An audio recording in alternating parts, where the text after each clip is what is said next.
So, as most of you know, Bud Light is, of course, one of the most iconic American beer brands in history, not necessarily for the quality or the taste of it, but more so because it's just a very cheap and affordable beer to purchase, and that made it a popular choice among consumers. However, that popularity hit a gigantic roadblock this year when many people started to boycott the brand, causing the stock to crash, which none other than Bill Gates used the opportunity to purchase around $100 million worth of the stock for himself. But is this actually a good stock for the rest of us to be purchasing too? Well, that's what we're going to cover in today's quick video. Let's take a closer look to find out. Okay, now if we pull up the parent company's stock chart, we can see that Anheuser-Busch was actually having a pretty decent start to the year before suddenly plummeting by over 20%, which had pretty much everything to do with Bud Light partnering with a transgender social media influencer to promote the brand, which caused a boycott from some of their fan base, especially many conservatives that criticize some of the content that was being produced by this influencer. And I'm not going to go deep into that. If you guys want to learn more about it, just feel free to Google this topic more. But it actually wasn't just conservatives who Bud Light upset, as even the trans influencer blamed Bud Light for not defending the trans movement after the boycotts began, saying that it would have even been better to not even hire a trans person at all than to do what they did and not stand behind them right after, which resulted in the LGBTQ community and many liberals as well now criticizing the brand. Of course, I'm broadly speaking here about these different groups, so there's obviously going to be, many exceptions to all the things I'm saying here, but as ABC News reported, the end result is that, at least for now, everyone kind of as a whole seems to be mad at Bud Light. But regardless of what your own personal, political, or social opinions are on the entire matter, the fact is that it's been a large enough boycott to cause Bud Light sales to crash by around 30%, while also losing their #1 ranking in America as those customers turn to the Mexican beer Modelo instead, giving it the new #1 best-selling rank.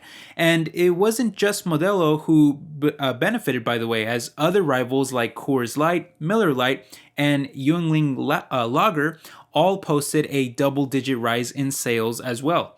But despite all of this negative pressure, Anheuser-Busch as a whole is surprisingly still posting positive growth on both sales and profits, which is in large part thanks to higher prices from inflation, their huge international business, which isn't really being impacted by the boycott here in America, and also just how large and well diversified they are as a company. In fact, a lot of people that aren't buying Bud Light are still buying Michelob Ultra or Stella or Corona or just other beers that are either flat out owned by Busch or at least have some type of distribution deal with them, which is helping offset the losses. In fact, they're not only the leading beer in the entire world by volume, but guys, check this out. They are so massive that they even lead the entire beverage market as a whole by sales, even ahead of other giants like Nestle, the Coca-Cola Company, PepsiCo, and Starbucks. How crazy is that? But because the stock had fallen by so much, one of the richest people in the world, Bill Gates, decided to buy around $100 million worth of the stock himself. But does any of this actually make the stock worth buying for the rest of us too? I mean, given the very large and resilient business and the fact that the stock has fallen by so much, did this now leave it with a super cheap valuation, just an unbelievable value here for such a strong performing business that we have to make sure we jump in on the stock and purchase it right away?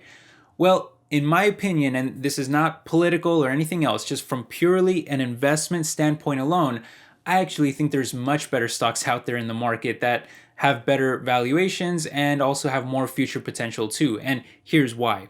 Okay, now first of all, Bud stock was already crashing and performing horribly bad even before the boycott started, as it now sits over 60% down from the top.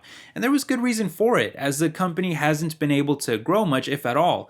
In fact, sales last year were just about the same they were 5 years ago in 2017. Now granted, they are still managing to grow a little going forward, but it's only by a mid-single digit percentage and is likely being boosted heavily by inflation.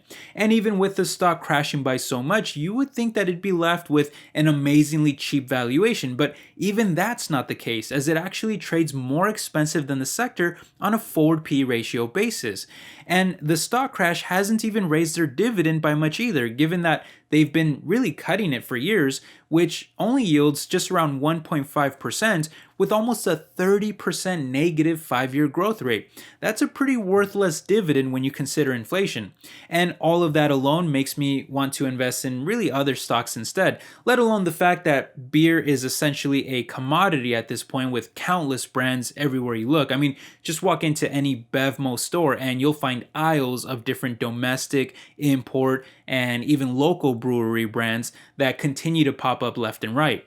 So clearly the strength of your brand is what's going to set you apart in such a large and heavily commoditized market like this. But as Beer Business Daily points out, Bud Light is still stubbornly down around 30% in volume compared to last year, which is making the boycott look quasi-permanent. In other words, many of the customers that they've already lost, possibly might not be coming back in the future. Again, long-term, Anheuser-Busch is just too large with a very well diversified and international group of brands that I think will help them survive and overcome this. I'm sure long-term the stock price will probably go up and perform relatively well, but that's not my argument. My argument is that there's just better alternatives out there. There are cheaper stocks out there that have more potential for the future and that are also not having to deal with any boycotts. And that's not a political or social opinion or anything of that sort. I'm just giving you my unbiased view of the stock. I think there's better options out there. So I'm not picking it up myself, but I'd love to hear what you all think. Do you agree or disagree with me? I'd love to hear your thoughts. We can have a conversation down there in the comments. But thank you for stopping by, my friends. I appreciate all your support. And I will catch you in the next video. Take care, everybody. Bye-bye.